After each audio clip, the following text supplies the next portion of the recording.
63व्या महाराष्ट्र राज्य हौशी मराठी नाट्य स्पर्धेत कोल्हापूर केंद्रातून परिवर्तन कला फाउंडेशन या संस्थेच्या संगीत मती विलय या नाटकाला प्रथम क्रमांकाचं पारितोषिक, तर निष्पाप कला निकेतन या संस्थेच्या बाई मी दगड फोडते या नाटकाला दुसऱ्या क्रमांकाचं पारितोषिक जाहीर झालंय। याची घोषणा सांस्कृतिक कार्य संचालक बिभीषण चौरे यांनी आज एका प्रसिद्धी पत्रकाद्वारे केली आहे। या दोन्ही नाटकांची अंतिम फेरीसाठी निवड झाली आहे। गडहिंग्लज कला अकादमी या संस्थेनं सादर केलेलं आणि कुंभाराचं काय झालं या नाटकाला तिसरं पारितोषिक प्राप्त झालंय।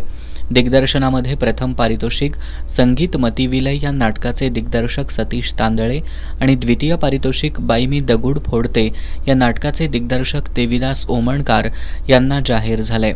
प्रकाश योजनेचं प्रथम पारितोषिक आशिष भागवत यांना, तर द्वितीय पारितोषिक कपिल मुळे यांना जाहीर झालं। नेपथ्यामध्ये प्रथम पारितोषिक गायत्री कुंभार आणि द्वितीय पारितोषिक ओंकार घोरपडे यांना, रंगभूषामध्ये प्रथम पारितोषिक प्राण चौगुले तर द्वितीय पारितोषिक सुनीता वर्मा यांना जाहीर झालंय।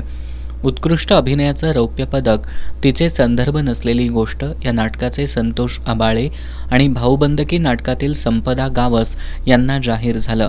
25 नोव्हेंबर ते 15 डिसेंबर 2024 या कालावधीत राजर्षी शाहू छत्रपती स्मारक भवनमध्ये अतिशय जल्लोषात झालेल्या या स्पर्धेत एकूण 19 नाट्यप्रयोग सादर करण्यात आले।